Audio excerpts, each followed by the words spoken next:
Welcome to my YouTube channel pharma classes. हम पढ़ रहे हैं फार्मा मार्केटिंग मैनेजमेंट, जिसका हमने मॉड्यूल 1 का chapter 2 that is pharmaceutical market start किया हुआ है। हमने अपने पिछले वीडियो में टॉपिक कवर किया था that is motivation and prescribing habits of the physician, जिसको हमने डीपली एंड कम्प्लीटली अंडरस्टैंड किया था। इस वीडियो का लिंक आपको डिस्क्रिप्शन बॉक्स में अवेलेबल है, आप वहाँ से जाके उसे चेक कर सकते हैं। ऐसे ही इम्पॉर्टेंट वीडियोस के लिए please subscribe my channel and press the bell icon so that आपको इम्पॉर्टेंट वीडियोस की नोटिफिकेशन सबसे पहले मिल सके।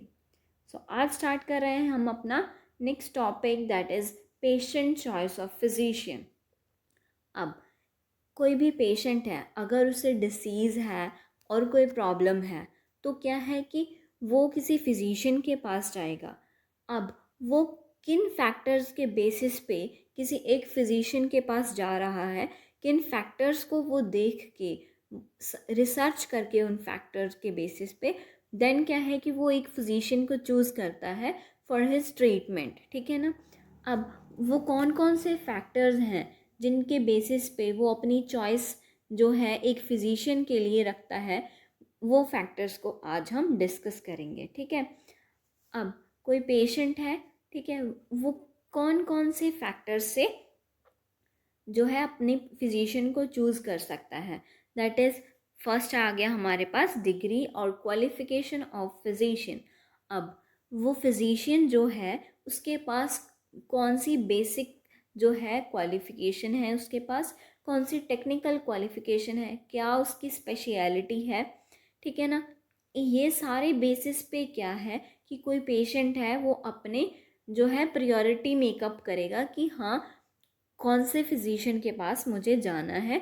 अगर उसे मानो कि थ्रॉट पेन है, ठीक है ना, देन क्या है कि वो ईएनटी डॉक्टर के पास जाएगा, ना कि वो आई स्पेशलिस्ट के पास जाएगा और कैंसर डॉक्टर के पास जाएगा और लंग डॉक्टर के पास जाएगा, ठीक है ना।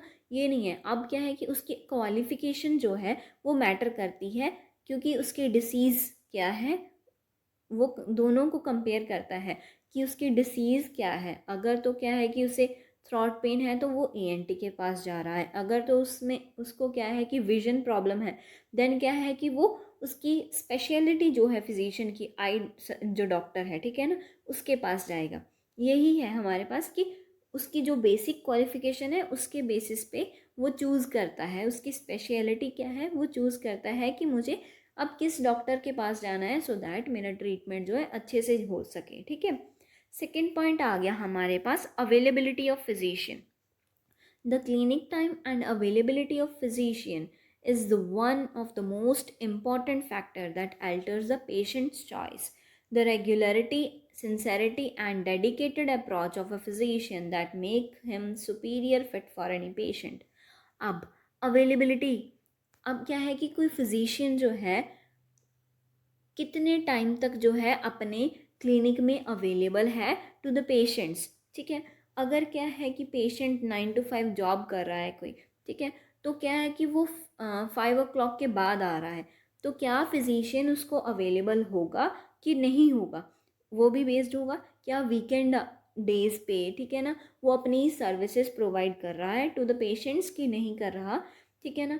कितने टाइम बाद उनकी जो है टर्न आ रही है, ये सारा जो है उसकी अवेलेबिलिटी होगी फिजिशियन की, ठीक है ना। कितने जल्दी वो अवेलेबल होगा टू द पेशेंट, अगर कोई इमरजेंसी सिचुएशन आ जाती है तो वो फिजिशियन क्या अवेलेबल है कि नहीं है, इस अकॉर्डिंग हम क्या है कि अपनी चॉइस फॉर्म करते हैं। जो क्या है कि बेस्ट फिट होगा उसे क्या है कि वो जो फिजिशियन है, जो पेशेंट है वो उस फिजिशियन को चूज़ करेगा, ठीक है। थर्ड पॉइंट आ गया हमारे पास कम्युनिकेशन स्किल्स। कम्युनिकेशन स्किल्स क्या है? The communication skills of the physician also affects the patient choice. कैसे करती हैं देखते हैं। If the physician is rude and not interested in listening to the patient, then it will negatively affect the patient's choice. Whereas if physician is listening to the patient carefully and talks calmly to the patient, then this will positively affect the patient's choice. अब क्या है कि communication skills क्यों matter करती हैं?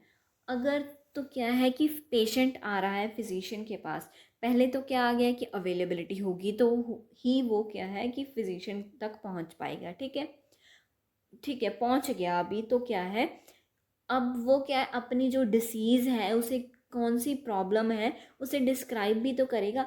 ठीक है, अब जब उसे डिस्क्राइब कर रहा है फिजिशियन के पास कि मुझे ऐसे हो रहा है, मेरा में गले में दर्द है, ठीक है ना, ये सारा अगर वो एक्सप्लेन करेगा, बट क्या है कि जो फिजिशियन है उसे प्रॉपरली सुन ही नहीं रहा।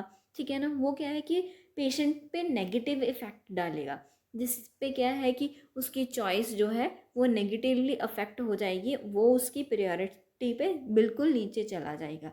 ठीक है, यही क्या है कि अगर फिजिशियन उसे प्रॉपरली अच्छे से सुन रहा है एंड क्या है कि खुद भी कुछ ना कुछ पूछ रहा है कि आपको ऐसे होता है, ऐसे नहीं होता है, ऐसे सारा कुछ पूछ रहा है, ठीक है ना, वो उन दोनों के बीच में रिलेशनशिप एंड कम्युनिकेशन जो है अच्छी है, देन क्या है कि वो उसकी प्रायोरिटी में सबसे पहले होगा। ठीक है ना, ये आ गया कम्युनिकेशन की इम्पोर्टेंस कि अगर कम्युनिकेशन स्किल जो है उसकी अच्छी नहीं है तो क्या है कि प्रायोरिटी जो है पेशेंट की वो भी अच्छी नहीं होगी उसकी तरफ। ठीक है, नेक्स्ट पॉइंट आ गया हमारे पास लोकेलिटी।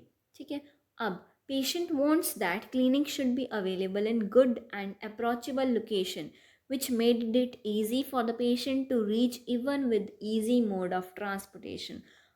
जो फिजिशियन का क्लिनिक है वो कहाँ पे सिचुएटेड है, ये पॉइंट मैटर्स करता है।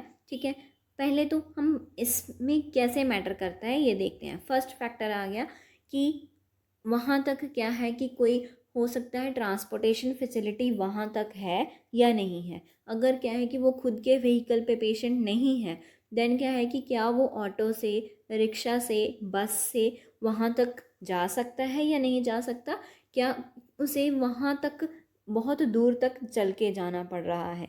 ये आ गया हमारे पास मोड ऑफ ट्रांसपोर्टेशन वहाँ पे अवेलेबल है या नहीं है। ठीक है, सेकेंड पॉइंट हमारे पास ये आ जाता है कि उसका जो क्लिनिक है क्या वो बिज़ी रोड पे तो नहीं लोकेटेड है। ठीक है ना, जिसके कारण क्या है कि वो ट्रैफिक जैम होने के कारण उसे बहुत, पेशेंट को बहुत टाइम लग रहा है वहाँ फिजिशियन तक अप्रोच करने में। ठीक है, ये पॉइंट भी मैटर करता है। देन क्या है कि वहाँ पे अगर पेशेंट आ गया तो वहाँ पे क्या है कि उसकी, जहाँ पे वो जो लोकेटेड है क्लिनिक, वहाँ पे क्या पार्किंग फैसिलिटीज़ जो है अवेलेबल हैं कि नहीं है। ठीक है ना, ये ही ना हो कि वहाँ पे पार्क करने के लिए जगह ही ना हो, एंड अगर हम बाहर पार्क कर रहे हैं तो ऑब्वियसली अगर रश है हमारे पास ना रोड पे तो और रश जो है ट्रैफिक और हो जाएगा। ठीक है ना, ये फैक्टर जो है इम्पॉर्टेंट फैक्टर माना जाता है। ठीक है, नेक्स्ट आ गया हमारे पास gender of physician. This factor is mainly considered by female patients in case of gynecological disorders. They may feel comfortable while communicating to the female physician and can easily explain their problems। अब क्या है कि ये factor mainly जो है female patients के लिए होता है, जिनको क्या है कि गायनोकोलॉजिकल जो डिज़ॉर्डर्स हैं, ठीक है ना, उनको क्या है कि अगर उसके सामने जो फिजिशियन है वो भी क्या है कि सेम जेंडर की है, फीमेल है, देन क्या है कि वो इजीली उसको कम्युनिकेट कर पाएगी जो भी उसे प्रॉब्लम है। ठीक है ना, देन क्या है कि यहाँ पे फैक्टर क्या है, कम्युनिकेशन स्किल्स। अब वहाँ पे कम्युनिकेशन स्किल्स बेटर होंगी तो क्या है कि इजीली हम जो है अच्छे से फिजिशियन जो है अंडरस्टैंड कर पाएगा, एंड जो पेशेंट का ट्रस्ट है वो भी बिल्ट होगा, जिसके कारण कि इफ़ेक्टिवनेस जो है मेडिसिन की वो कंबाइन होके और अच्छी हो जाएगी। ठीक है ना, ये हमारे पास आ गया जेंडर ऑफ फिजिशियन। नेक्स्ट आ गया हमारे पास वेटिंग आवर्स फॉर मीटिंग।